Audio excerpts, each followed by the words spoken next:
Hey guys, it's Bike with Johnny Tech Review, and I hope you guys are all doing well. So it's been a little bit since I dropped a video. This is a new dash cam I've been trying for about 2 months now. A company called 70 Miles sent me this dash cam. This is the M500 dash cam. So this is a pretty interesting dash cam compared to some of the previous one that I used. Mainly the one thing that differentiates this one from the other ones is that this one do not have a memory card slot. It does have a built-in 64GB memory and is a pretty wide camera angle. Let me see, I believe this is 170 degree f2 lens. It also have a 1944p camera format. It's a really wide camera format. It does 2592 by 1944p at 4:3. You can also do that in 16:9 format, and that dropped down to 2542 by 1496, I believe. So the camera comes with a few different things. The mounting bracket, which is a sticky adhesive, which I left in my car. So I can't show you that, but I'll show you a little short clip of that. Here's the camera itself, very small as you can see. And on this end here, you have a power button. In the back, you have a QR code. On this side, you have a USB-C charging port. And then back here, you have L-vent from top and bottom. And then the microphone is also on the side here in the back. So it does also come with a hardware mounting kit. However, I did not use that because I didn't want to hardwire this. I used the included USB cable to test it out. This is a pretty long USB cable. It is a USB-A to USB-C and is roughly about 10 feet long. Previously, I already have a cable that's running in my van. That's where this thing was tested in. And that one is pretty long, and I run the side door all the way up to the middle. So I've been using that camera for a while, so I recently switched to this. So let's talk about this guy. In my experience, this camera has been working pretty well for me. So when you turn on your car, it takes roughly about 20 seconds or so. You can hear it powering on, and it will tell you in really nice voice prompt that it started recording. And when you turn your car off, roughly about 10 seconds later, it will tell you that it lost power and it's gonna go off. If you do press the power button on the side here once, it will turn on Wi-Fi, and you press it again, it'll turn it off. It also uses Bluetooth, and you have a nice app. With that app, you can just turn it on, and then you can click connect to the camera, and then it will automatically turn on the Wi-Fi hotspot and ask you to join. So that's good too. In the setting, you can actually turn that on and leave it on all the time so that your hotspot is always on, but generally I don't use it that much like that, so I actually leave my hotspot off. So how is the quality of the camera? Well, I record typically in HDR mode, which it does has, and the quality is really good. I'll insert some of my various footage throughout the video here, so you can kind of take a look at that. I shoot in 4:3, so it's a very tall ratio. Quality is really good. I also took some sample pictures. However, I didn't really take it at a good angle, so I couldn't really get close to the license plate car just to test. But it does seem like if you're within range, very close by, maybe within 10 feet, you can definitely see a license plate. Most of my pictures the car will a bit further away from that.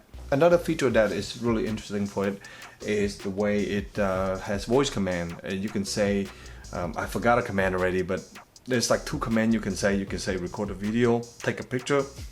I think record the video, the exact phrase I don't remember, but it is a weird phrase, and there's a user menu here that can explain that. Yeah, so you say take a photo, shoot a video, enable sound recording, disable sound recording, open hotspot, close hotspot. So I wish it just simple as recording a video, but instead you have to shoot a video. It does work every time. For me, even with the kid yelling in the car, I'm able to just say, take a picture, and it does take a picture. I remember that a lot more than say shoot a video. So I wish it just have an option to just accept other voice, like record a video or something like that. So there's an option in the app that you can enable the audio recording. The audio is pretty decent. It's one mic, so in the car, yeah, you can definitely hear a little bit of road noise. You can hear myself talking, and if it's people in the car, you can hear it. One time I was on the phone with my wife, and she was on speakerphone, so I was able to hear a little bit of her in the background. So that kind of gives you an idea. I think if it's really outside the car, you can maybe hear really loud noise, but it doesn't really work that well, other than just the cabin recording, which is kind of to be expected. Machine on? Please turn it off. I have it on. Okay, I will drink it when I get home. Alright. I'm gonna go ahead and show you guys some of the features in the app. That way you can kind of take a look at it. So guys, I have my camera plugged in. I'm gonna go ahead and switch it to the settings so you can kind of see all the different settings it has. So up top here, as you can see, you have a little video recording format. You can have high compression or low compression. So those are 2 options you have.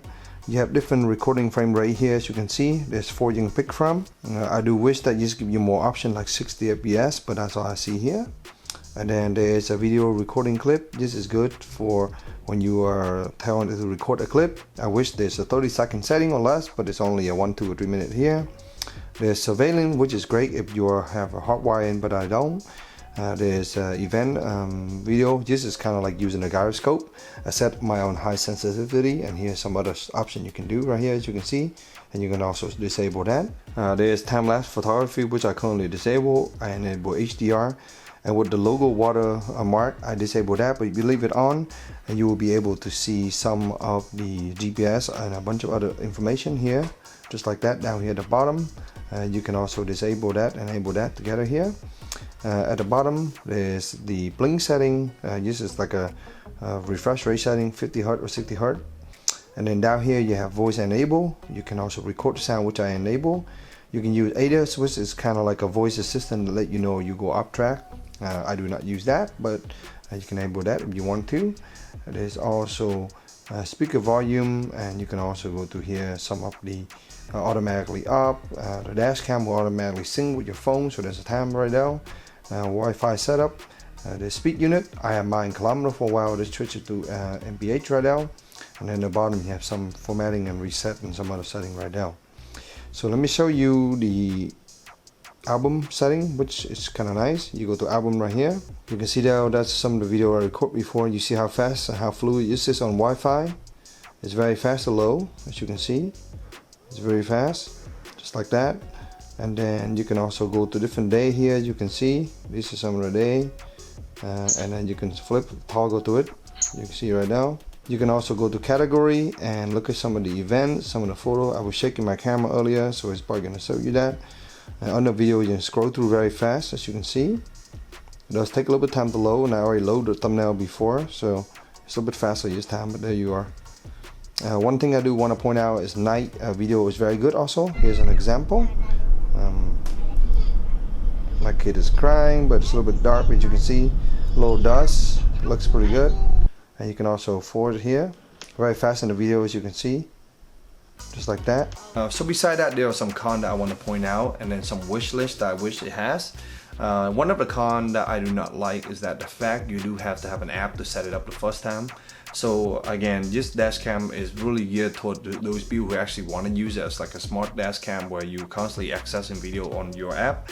If you are looking for a set and up and go with an SD card, this is not a camera for you. Also, you know, when you start it up, there is no screen on it, so it's very small. I like the way that looks. However, if you're looking for video, you do have to connect to the app to use it. The really good thing is the app is really solid, it has a really good layout, and has some really good settings. One of the wish list thing that I wish this has is the option to have some other video recording to save more video, and also to just change frame rate. I wish it has 60 fps, but it doesn't. Some of my other dash cam that have 60 fps is very clear and very nice, so I like that. Yeah, other than that, I think the one downside, guys, I hope this quick little review of the M500 from 70mi give you a good idea of what this dash cam is all about. If you guys have any questions, please let me know in the comment box down below. If you like this video, please give it a thumb up, subscribe, and stay tuned for more future review. Thank you.